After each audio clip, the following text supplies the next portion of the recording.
Hello friend, তো মামাবাড়িতে পরের দিনকে কী কী হলো চলো তোমাদেরকে সব দেখায়। বাইরে কী অনুষ্ঠান হচ্ছে, কী রান্নাবান্না হচ্ছে, চলো এখন বাইরেকে দেখায়। এটা হচ্ছে আমার মা বাবা, তো বাড়িতে অনেক লোক রয়েছে, এই যে বুড়ি সবাই রয়েছে এখানে।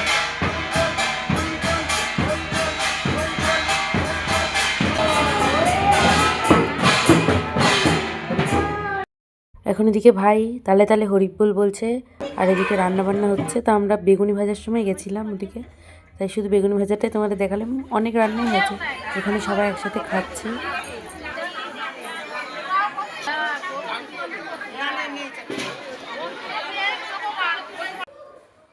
অনেকেই জানো যাদের বাড়ি অনুষ্ঠান হয়, এই অনুষ্ঠানে পান তো লাগবেই, সবাই পান খেতে খুবই ভালোবাসে। এদিকে ভাই পাতা দিয়ে দিচ্ছে সবাইকে। আজকের মতো ব্লগ আমার এখানেই শেষ। Tata, bye bye. যদি আমার ভিডিও ভালো লাগে লাইক, কমেন্ট, শেয়ার প্লিজ।